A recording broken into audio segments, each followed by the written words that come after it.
Yeah, welcome back to the YouTube channel Malawi Cameras. Madzulo abwino konse kumene muli tipatsaneko pano update kuti zili pati makamaka. Okay, tinasiyana paonena kuti Trump komanso Iran afika pomvana pogwirizana za deal kuti yes, apa pano zatheka kwangosawa kuti tipite ku dziko la Switzerland ku town ya Geneva kuti kumeneko ndithu akakhale ndi ceremony mwambo osaina. Ndi tinapasanako zina ndi zina zimene iwo aja agwirizana komanso zinaso zimene sizikuoneka chifukwa pakadali pano sizili public kumakamaka zimene zili mkatikati mwa deal yawo. Ndiyesa kuti Trump akuopa ma backlashes, akuopa kutukwanidwa ndi anthu kuti nangasi zambiri zakomera dziko la Iran. So makamaka pano timadikiranso pacha party inaija mbali inaija imene ili Israel. Pacha Israel tisaiwale kuti ndimene inapanga drug kwakoka America kwakoka Trump kwalotsa mu nkhondoyi.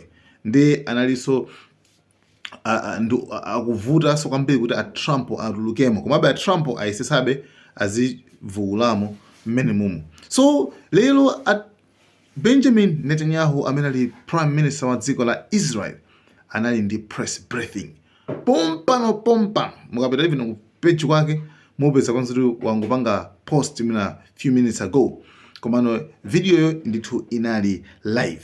So iyeyo tofati kampirani pano zinthu zokwana 5 zimene iwo ma points ma takeaways zinthu zokwana 5 zimene akamba mu press briefing yawo imene adali nayo lero Benjamin Netanyahu ku dziko la Israel. So first of all, choyambirira nchonena kuti Netanyahu is not celebrating the deal. Netanyahu sakupanga nawo celebrate, sakukondwerera nawo za deal ya Iran komanso America. Akuti iyeyo ndithu ali very skeptical. Ali very skeptical. Munthu onena kuti sakukhulupirira kuti pali zinthu zabwino zimene zilipo. Chifukwa chani? Chifukwa kuti akuti iyeyo akuti akukhulupirira kuti nzoti deal Iran idakali strong choyambirira komanso sizinapange eliminate ma threats ability yopanga nuclear.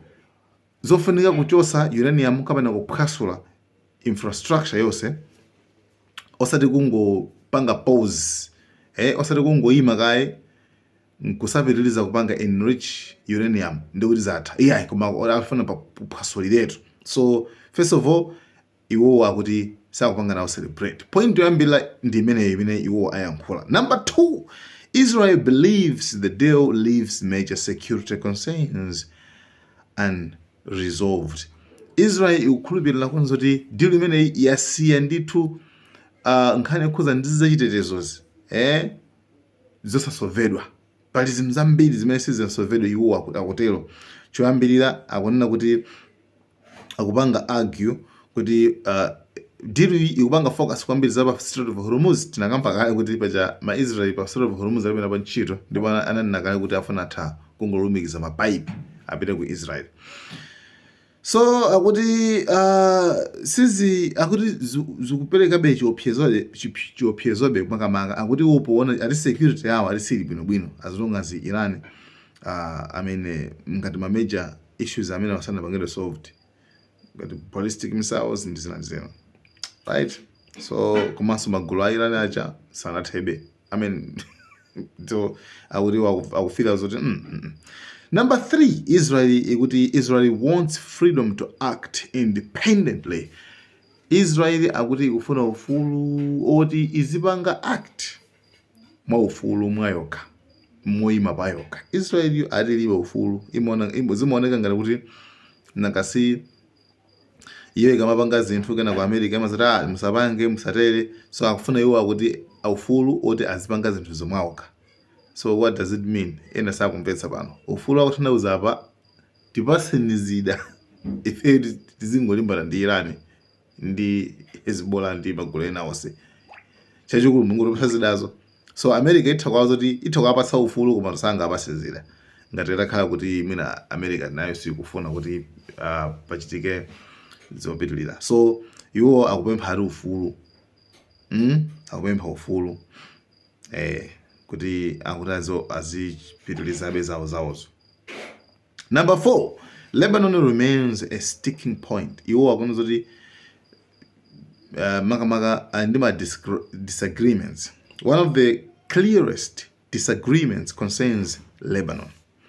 Ngani issue ina imene ikuoneka kuti isanamvane ndithu kwenikweni amene ali nayo Netanyahu akuti abi nayo like sakumvetsa chimene chichitika kuti nkhani Lebanon dziko la Lebanon akuti salisiya ati nkhondo ndithu iyeyo sapanga commit, will not commit to withdrawing from southern Lebanon simply because of the US-Iran agreement.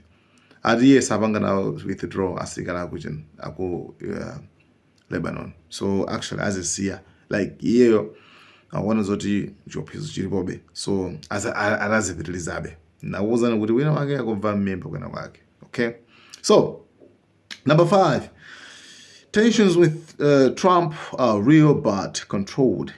Nkhani ili pano ndinena kuti pali ndithu mpwechipwechi pakati pa Trump komanso Netanyahu, komabe sikuti situation ili controlled. Okay, zokuti sikuti zingafika kuti ali ayi mukudziwa kaleso inuyo. Netanyahu sanapanga attack Trump directly, koma ma officials aku Israel akumunena Trump akumutukwana kwambiri. My officials samafuna kuti zinthu zitheke yayi, amafuna kuti zingopitilirabe. Yeah, just like ku Iran kuli anthu ena kuti no malakukitsa kwambiri, mufuna Israel isasanthe kwambiri, simumayenera kusaina deal. Makuti chabwino. So in one sentence, tikambe pano in one sentence, Netanyahu's message was essentially Israel supports preventing Iran from obtaining nuclear weapons, but the current US-Iran deal is incomplete, leaves major threats unaddressed, and Israel will retain the right to defend itself independently. So nkhani imeneyo akuti Israel iwona zoti deal imene sikuthandizapo iwo, like sina my main objectives zolinga zenizeni sizinachitike. So akuti kwenikweni iwo akufuna ufulu kuti zinthu azimanga pawo katsopano. Okay, Israel izipitilize nakuzana kayo kuti ili ndi project and project imene ikufera gear. So pakali pano a Trump adaona zimene zizi, a Trump ali ku France. So kumeneku ayankhula ma statement angapo. Statement ina imene yakulu kwambiri na kuti ife tumadilo wose tasaina kale. Actually palibe umboni weni komano angopanga tipele ma signatories angosaina ma signature apa electronic, like you know kungosaina kuti afika pa etimati MOU, memorandum of understanding, afika pa akumvana kuti amvana kuti fine we can go kukapanga sign a deal. So memorandum of understanding imene yachitika ndi imene asaina. So a Trump akulengeza kuti ifera sainatu ndipo lo settle of Hormuz partially pali ina pang'ono pokha zambakayi kutheka ndithu maujena ku mashipa akudusa. So it's like a Trump akupanga push kuti yes, like afuna kuwadziwisa anthu kuti muli monse mene mungapangiremo koma ifera sanata saina kale deal yatheka kale. I'm very happy to say it's signed, the deal's all signed, and the strait is already partially opened. As you know, they're doing a little hunting for a couple of mines that they've already found, but it's essentially ships are starting to go out now. On Friday, it'll be completely opened. We got along very well with Iran. It's a different set of leaders. As you know, the first set is gone, the second set is gone, and we found the third set to be very smart, strong, very smart, but we ended up making a deal. I felt badly that we had to go back on the attack for 2 nights, and I thought a third, but we made it before that happened.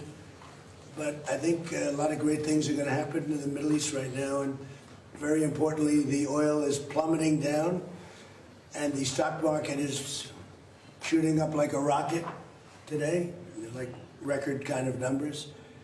And the oil has taken its biggest plunge, and we're... So yeah, that's it guys. Thank you so much. Well, yeah,